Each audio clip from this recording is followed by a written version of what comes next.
It is known as a game of titans. He's a giant among giants.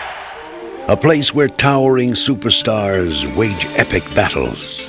Relentlessly pounding away with the superior advantage they have. And where fans gaze upward to watch their heroes soar through the air above.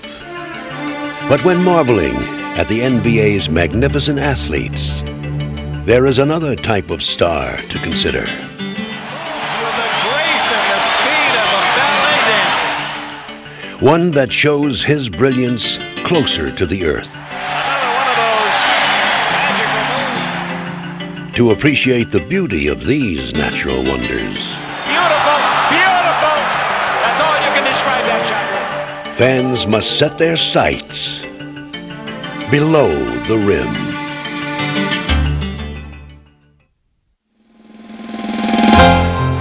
From the NBA's earliest days, big men dominated the game and the headlines. The league's first superstar was towering George Mikan, the center of the Minneapolis Lakers, who led his team to 3 straight championships in the 1950s. But as the fledgling NBA looked to take its place in the national spotlight, it would turn its eyes to a different kind of star, a smaller player who brought new creativity and flair to the game and grabbed the attention of fans across the country like never before.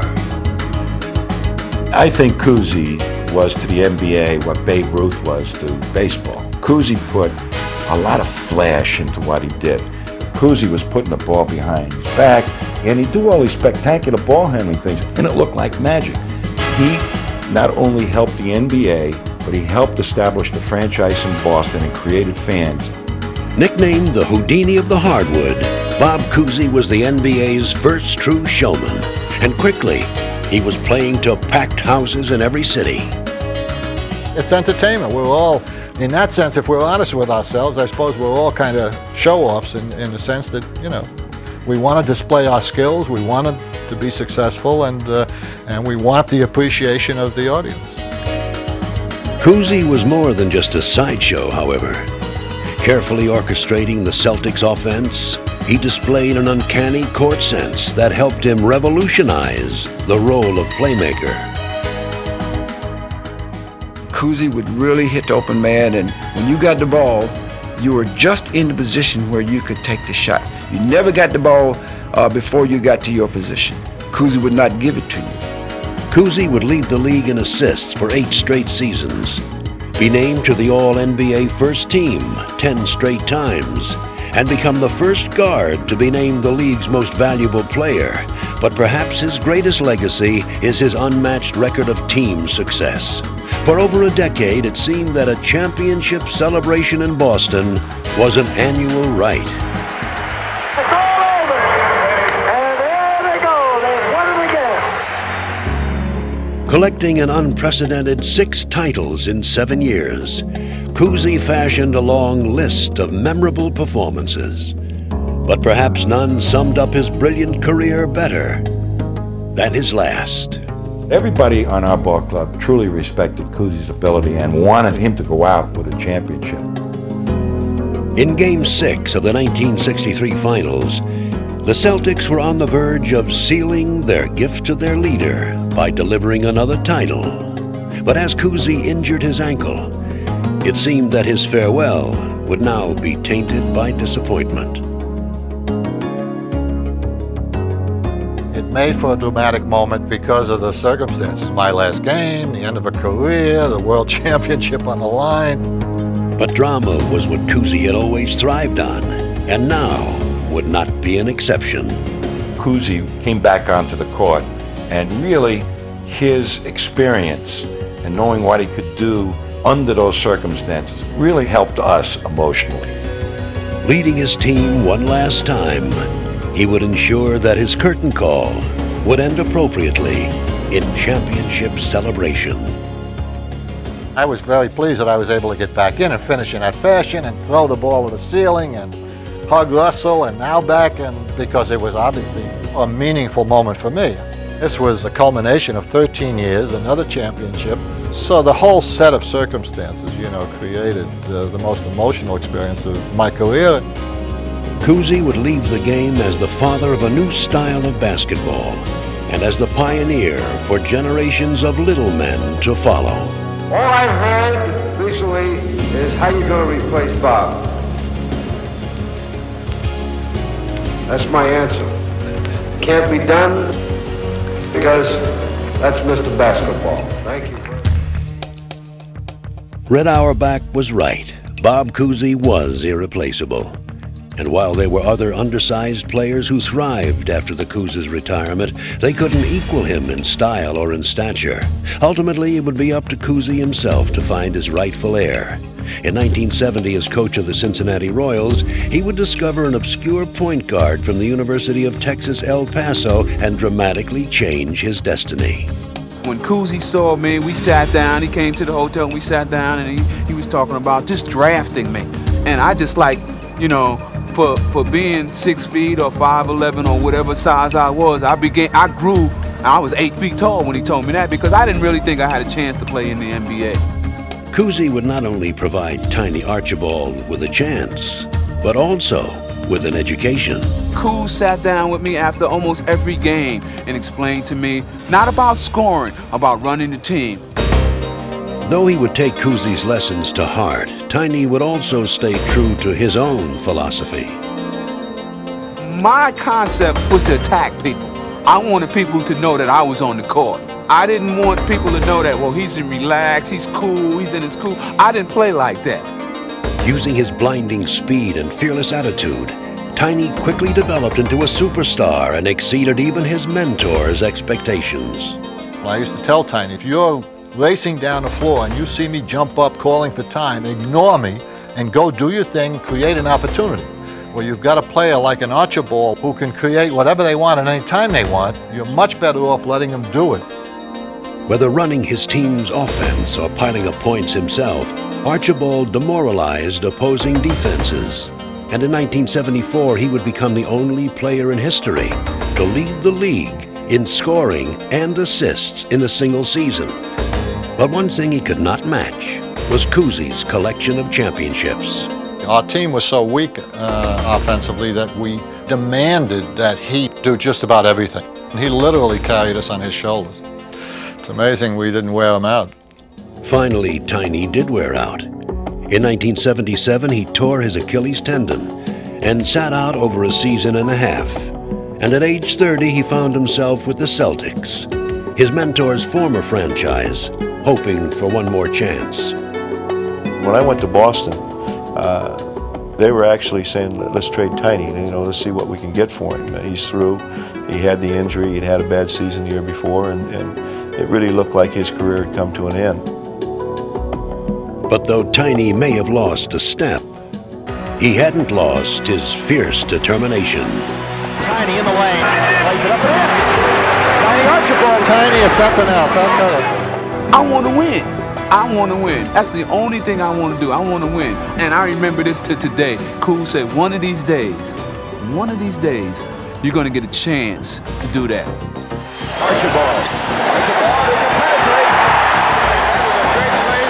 Look at the back. Tiny would regain his all-star status and become the Celtics' captain and emotional catalyst. Now they're all and they're beating Boston. He gave us a great deal of the fight and grit that we had and the character, because here's a guy that everybody had counted out.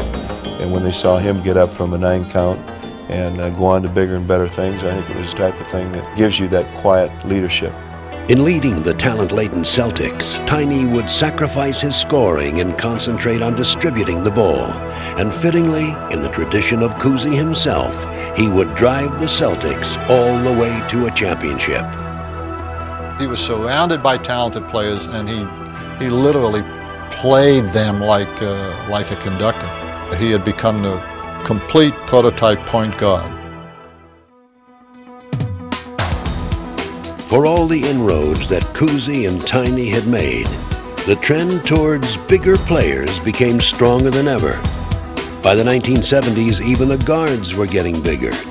And as a 6'9" point guard named Magic Johnson led the Lakers to a championship in 1980, it seemed as if the time for the little man was all but over. But the very next year, the Detroit Pistons would risk the future of the franchise by selecting 6'1" Isiah Thomas as their new cornerstone. When I came into the league, guys like me weren't being allowed in the league anymore. The point guard position had developed to someone of 6'8", 6'9", and up. I had to do things differently because of my size. Using his size as an asset, Isiah mesmerized taller opponents. Thomas again. He's amazing. What a move by Isiah. He is lighting this place up. I was a different kind of point guard that I could handle the ball well, break down the defense, get into the lane. So I was very creative with the basketball, which enabled me to basically be able to go anywhere on the court that I wanted to go, regardless of people's height. Isiah would quickly pile up individual accomplishments, but his goals lay elsewhere.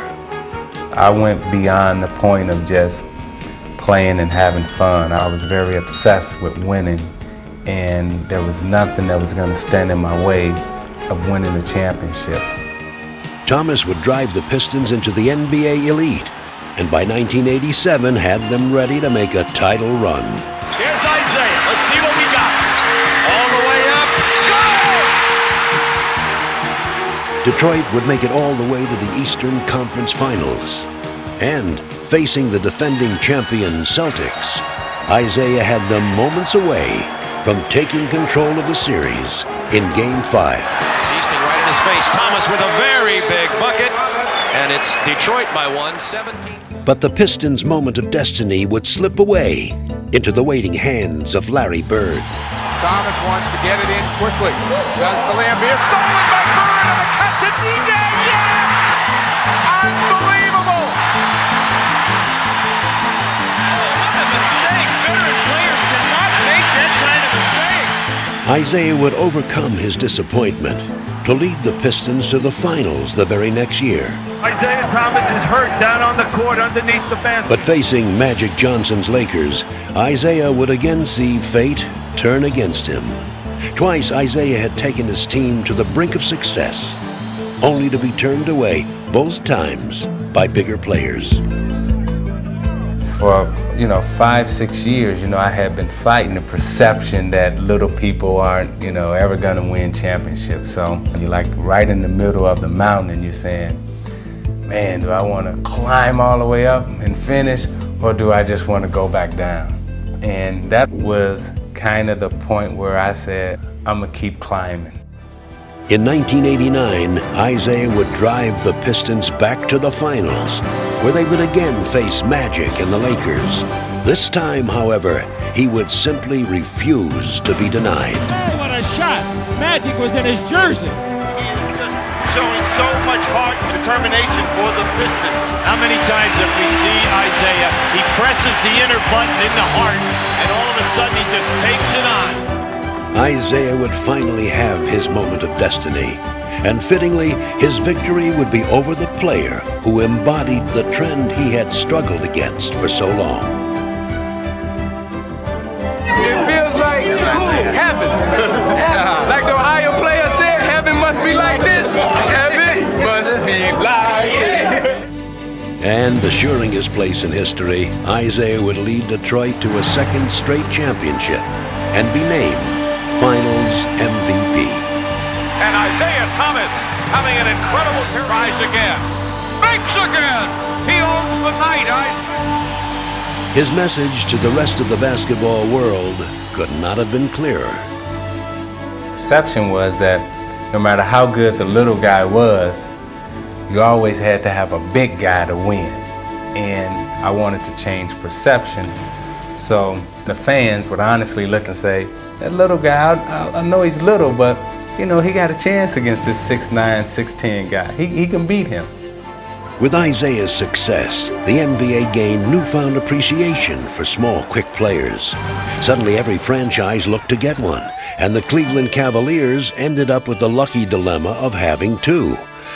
First, they would acquire point guard Mark Price. Then, following his disappointing rookie season, they would look for another one. I didn't know how much I was in their plans at that point, and so all I could do was prepare myself for training camp and be as ready as possible. But, you know, just knowing someone's coming in to take your job, you know, makes you work a little bit harder.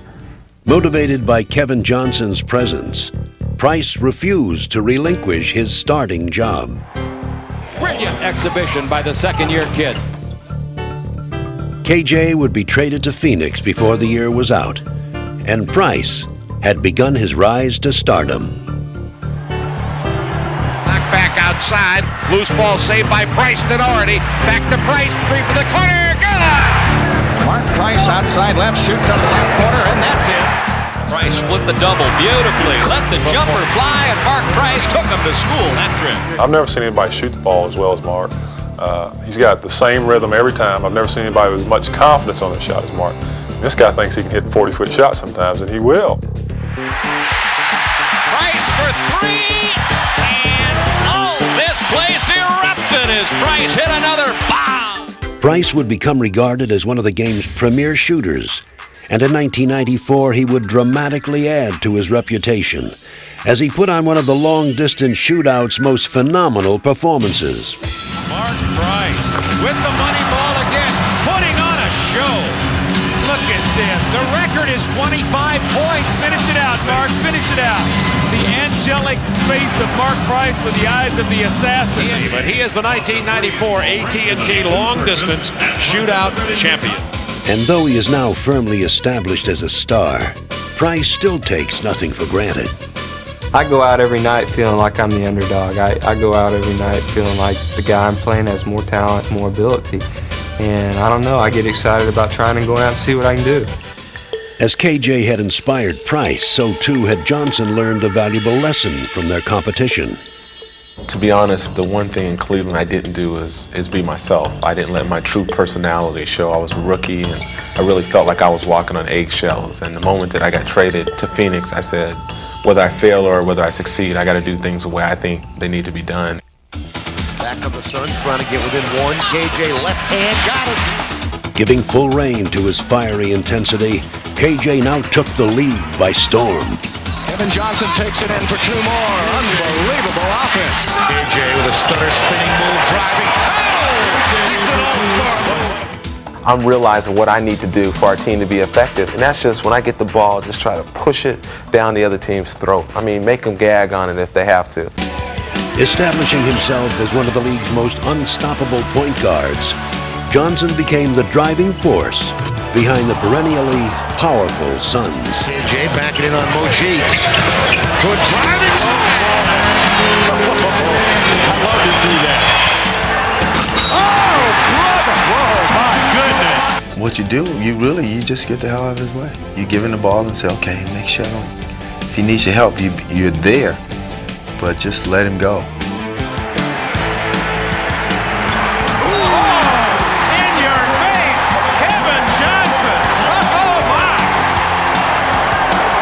A highlight show. You'll be seeing that on your local newscast. Well, I think the greatest thing Kevin brings to the team, besides his talents, is his great will to win.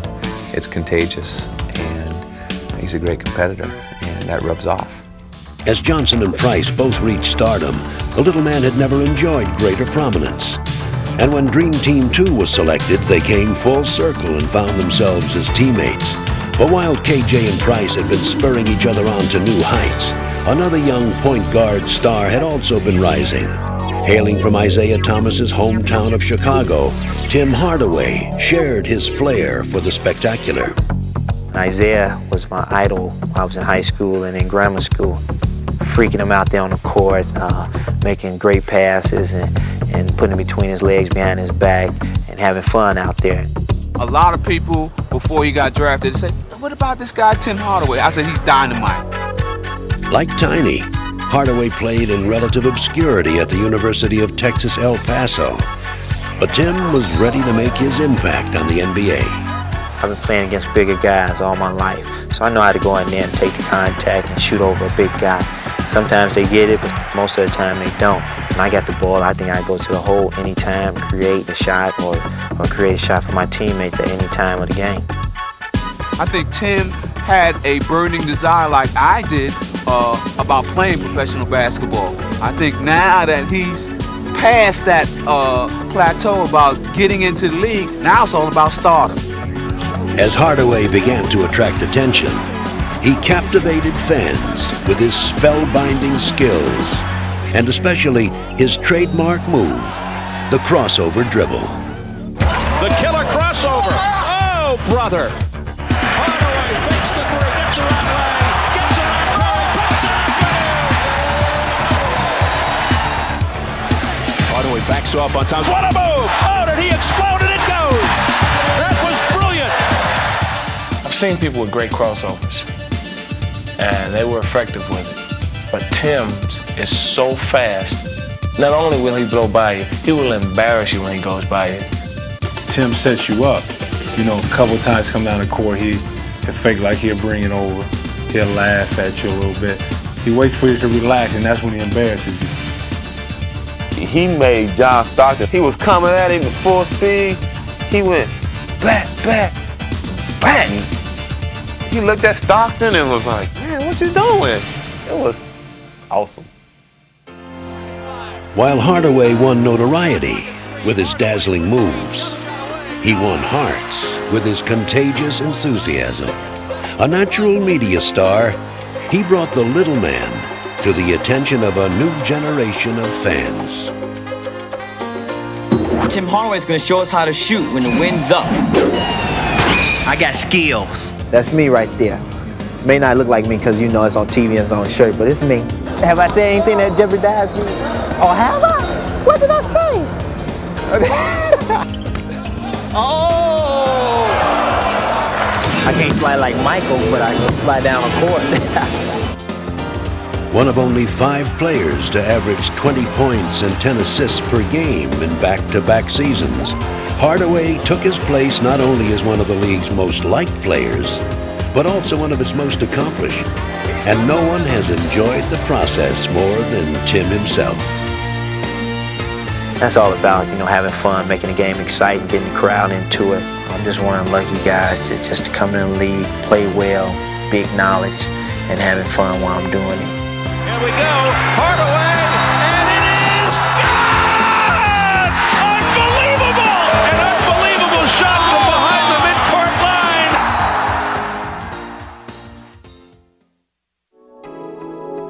Two other pioneers who have made crucial contributions to the history of the little man are Spud Webb and Muggsy Bogues. Standing only 5'7" tall, Spud was largely overlooked in the 1985 draft. Taken on the 4th round by the Detroit Pistons, who already had Isaiah Thomas, he was cut before ever getting to training camp. Well, it felt like I didn't get a chance, you know, to show my skills or go out and prove myself that I could play in the NBA. Picked up by the Hawks, Spud would get his chance when the starting point guard was injured. I remember the first practice in training camp. I'm sitting there with a cast on my hand, and I see this guy whipping up and down the court, shooting, going by guys, giving assists, and I turned to Dominique and I said, I better get healthy quickly. But once Spud had been given his chance, there was no stopping him. He would make the Hawks' offense his own, quickly winning the starting job. Oh, what a shot by Webb! Oh, he's a tough little customer. He has a lot of heart. I think that's the biggest thing about him. He isn't afraid. He gets in there, he mixes it up, and you know, he gets bounced around off those big guys and get up and keep going. Spud would go beyond being an unlikely success story. Playing for the Hawks and the Sacramento Kings, he would become one of the league's steadiest point guards. But perhaps he'll be remembered most for his exploits in the 1986 Slam Dunk Championship, an event usually reserved for bigger men. You know, no one in the gym, no one watching on TV, no one sitting at home on their big lazy boy chair think you can win. Undaunted, Spud would quickly steal the show. Spud, first attempt. Oh, my! 5'7", Spud Webb. Oh, what a two-hander. he would announce to the basketball world that size was no object. Well, Phil, you get done, I'm leaving. Mike off the lob and Rivers. Yes, come on now, come on. Oh my, that's the cherry on the sundae. Our new slam dunk champion with an incredible upset, Spud Webb. I think it changed the way we look at smaller guys. That year I came out and won the dunk contest, and then the actual was playing in a part of a winning team. For all of Spud's accomplishments, Muggsy Bogues' story is perhaps even more incredible. At only 5'3", he entered the NBA as the shortest player in league history. And as he joined the Washington Bullets, who also boasted the league's tallest player, it seemed that he would be more of an oddity than a legitimate player. When I first got drafted, I thought, they was really committed to me. But as the season went along, I just saw it as a novelty act, just something to sell tickets. After a frustrating rookie season, he was left unprotected in the expansion draft. But turning this apparent rejection into an opportunity, he would make his mark with the Charlotte Hornets. Bogues at the top, penetrates, goes in for the layup. It is good! Is he exciting? I'd pay to see him. He just disrupts everything. What a steal by Muggsy Bogues! No guys running around in between your legs. Pounded by Muggsy. He just plays with so much heart and hustle. Fumbled for a moment. Bogues picks his pocket. I try to put pressure on my opponent every time, and I know that I'm going to get it sooner or later. Stolen by Muggsy. In addition to his defensive skills, Muggsy also became a premier playmaker. Great pass by Muggsy. I feel very comfortable dribbling the basketball without looking at it, and it allowed me to look around and see what's going on out on the basketball court. From 1990 to 1994, only John Stockton accumulated more assists, a feat that Muggsy's teammates clearly appreciated. It makes me run harder because I know that, hey, if I run, I'm going to get the ball. He's always told me, Zoe, you run out, I will see you. Muggsy's inspirational story has made him a fan favorite, especially for smaller fans. Go Muggsy! For them, he's a role model with whom they can easily identify. Muggsy! I really never thought about my height. Other people see me as 5'3". I just see myself as a person and not really any height. I just play my game and just play the best way I know how. For all the obstacles that Spud and Muggsy overcame, Mahmoud Abdul-Rauf, formerly Chris Jackson, faced equally daunting odds. At only 6 feet tall, he entered the NBA as a shooting guard, a position that has come to be dominated by taller players. Judging from his stellar college career, however, he seemed more than qualified. At LSU, he piled up more points and a higher scoring average than any other first-year player in history. He became only the second freshman to be named first-team All-American and garnered SEC Player of the Year honors in his first 2 seasons. So by the time he entered the NBA, he seemed ready for the challenge ahead. With the 3rd pick in the 1990 NBA draft, the Denver Nuggets select Chris Jackson from LSU. This is like a dream come true, and I'm just glad that they picked me, and I'm gonna do whatever I can to please them. But his dream come true quickly became a nightmare as he struggled beneath the weight of superstar expectations. Chris Jackson denied, rejected by Eldon Campbell. Jackson, flick of the wrist. Chris Jackson can't buy one tonight. Out of shape and demoralized, Jackson found himself on the bench, and whispers of a wasted draft pick began to haunt him. Man, oh man, is he ever struggling? The first 2 years was a trial for me. Frustrating year. I wasn't in shape, and I take all the blame for it. I started doubting myself and losing some confidence, and I just started alienating myself from the teammates because of what was going on. But Jackson was not a stranger to adversity. Since childhood, he had suffered from Tourette's syndrome, a nervous disorder that often made even normal daily tasks a trial. It was hard when I was young because that's when the nicknames came. You're crazy, what's wrong with you? And I think I dealt with it pretty good. I think I've always had the ability to understand and to go on with my life, even at a young age. Tourette's helped me as a person and as a basketball player to understand what it is that I need to do and must do to persevere. Now, at a crossroads, Jackson would need every bit of his emotional resilience to revive his failing career. One of my friends, we went to the store one night and he picked up an article and it said something, I was a bust, that I didn't supposed to be in the NBA, and it hurt me. And I just looked at him and I said, from now on, I'm not playing anymore, I'm taking this serious for good. And from then on, I just started working harder and harder. Jackson would enter his third season with renewed determination. And with the hiring of new coach Dan Issel, he would quickly get the chance to test it. Chris was the first player I talked to when I got the job, and we had a conversation that lasted about 2 minutes. I said, the slate is clean, and as far as I'm concerned, you start all over. Chris went out, got himself in great shape, lost about 23 pounds, and he has been terrific from the first day of training camp. Fakes left, goes right, switches in the air. Chris Jackson putting on a show.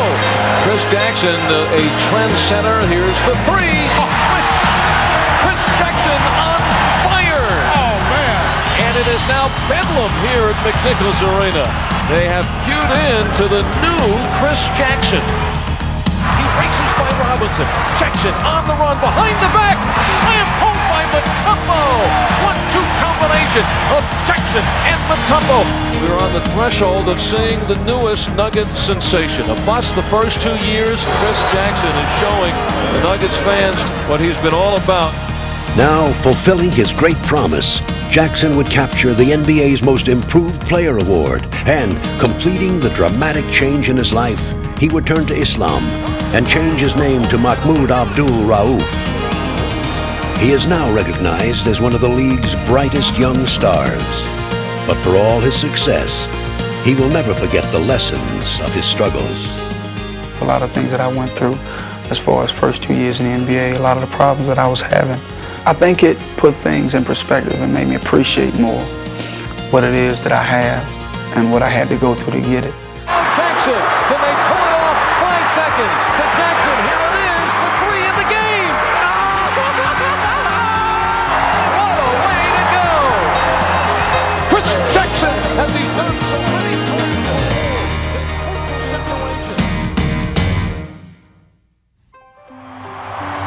Beautiful feed, slammed up. What a pass. He's a guy that's giving it all he has every time he's out there. You know, that's you don't see that in a lot of players. Stockton behind, backs away, Stockton the ball. Stockton all the way in, chased in, and fouled hard from behind. John Stockton, in my opinion, is the greatest point guard ever played the game. No good, rebound, Stockton. Stockton double pump, put it in. Incredible. He has the imagination. It's for him. It's a dance. It's an art. It's like watching an artist work. John Stockton penetrating and dishing off at the last second. 30 years after Bob Cousy pioneered the way for smaller players, no one carries the torch he lit more proudly than John Stockton of the Utah Jazz. For Stockton is a throwback to the classic small guard model first defined by the Coos, a modern-day anachronism whose playing style and mindset are vintage reminders of his hardwood heritage. Stockton is the Cousy of this era.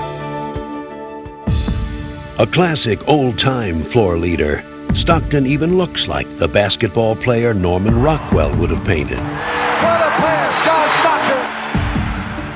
But the angelic appearance masks a bulldog toughness and determination. Whether he's shredding defenses with precision passes or disrupting offenses with his tenacious ball hawking, Stockton never gives in to opponents or to his lack of size. I know over the years I've seen guys that feel like if they throw you down or if they knock you down hard, that means you're going to stop doing what you're going to do. And that to me would make me a far less effective player if I allowed that to happen. So yeah, it may cost me a lot of pain, but I think you have to go back out and do what you do. What a play, marvelous. never used excuses. You know, I've seen him, you know, with a little nagging injury here, a little nagging injury there, and right at game time I say, "Are you ready to go?" Yep. John Stockton's durability is not only the stuff of legend, it has also helped him mount a determined assault on the NBA record books. Stock on the run, left side of Corbin, in for the layup. Slammed up. A myriad of assist titles already belong to him, and in all likelihood he will go down in history as the most productive point guard of all time. No look at the Russell. What a pass. Oh, baby. Like his legendary counterparts of days gone by, however, the only number that really matters to John Stockton is the final score. If you're 0-40, then it doesn't really matter what your stats are. Certainly you want to play well, you want to contribute, but if you're not winning, it's garbage. Stockton has elevated his Utah Jazz to the level of perennial contender and elevated the standard of smaller players to new heights. With his many all-star appearances and his election to the original Dream Team, he has added another brilliant chapter to the history of the game's great little men. Followed by Stockton. He came out of nowhere like a blur. The biggest thing is you can't believe in what people tell you about your limits. They can tell you that you're too small, they can tell you you're too slow, but I think you look around the league and you find guys that are too small, too slow, not good enough shooters, not good enough passers, whatever, that are making it because they believe in themselves and they believe in it, that they can change the game through accentuating what they do well. Stockton, a three-pointer at the buzzer. Yes, John Stockton, the greatest point guard ever to play the game. As John Stockton has been rewriting the record books and evoking comparisons to great point guards past, a new wave of little men has already started to emerge, and they've been led by a brilliant playground legend who has already established a compelling style of his own. Anderson, gotta love it. One of the game's most innovative young players, Kenny Anderson seems to possess a limitless wellspring of creativity. Anderson through the lane. Instincts, you know, you coming down the break, you're not going to say, hey, I'm going to slow down and wait for my teammate to make that pass to the left. You're just going to play off instinct. Kenny the Kid through the lane. Sleight of hand. You have to know how your players want the ball, where they want the ball, and you have to run the team. Here is Kenny Anderson. Comes Coleman on the film. He helps everybody's game. Helps me out tremendously, and just his way of getting to the basket, you never think, you know, he can squeeze through those little holes, but he managed. He's like Speedy Gonzalez.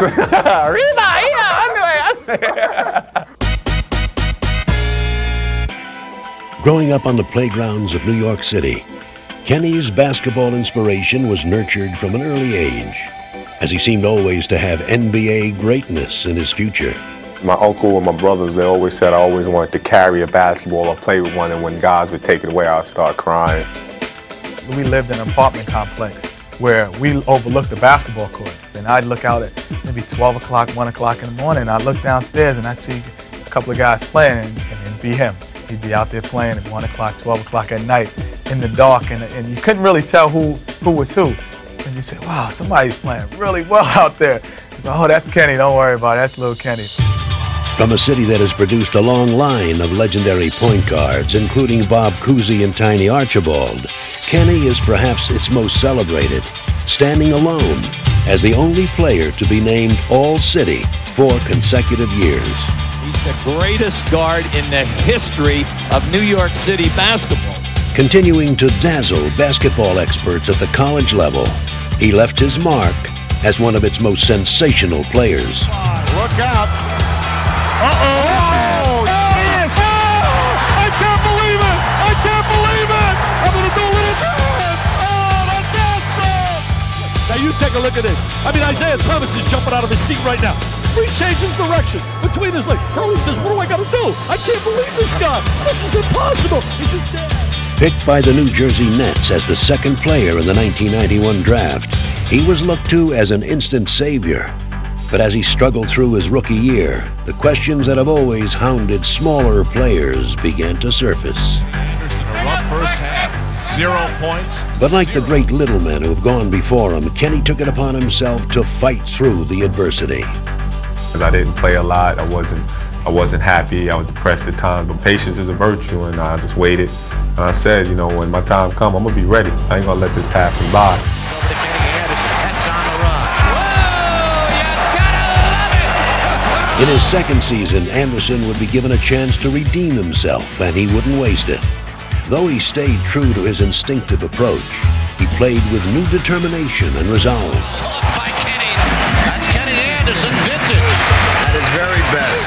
Quickly blossoming into a superstar, he again became a trendsetter with his distinctive style. Here's Anderson to the hoop, just blows by. Things that he does on the court are the way of the successful people in our league have turned to or are doing. And those are the things that come natural to him. With his brilliant basketball imagination, Kenny has ably taken on the task of helping to lead little men into the future and has already earned comparisons to some of the transcendent stars who have borne the standard before him. It's great, you know, to be mentioned in the same breath with these guys, you know, especially Tiny Archibald and Isaiah Thomas, you know, Bob Cousy, and that's my main goal, you know, to get all the accomplishment that these guys have achieved. Anderson has it. 6, 5, 4. Kenny wants to take it himself on a whoa!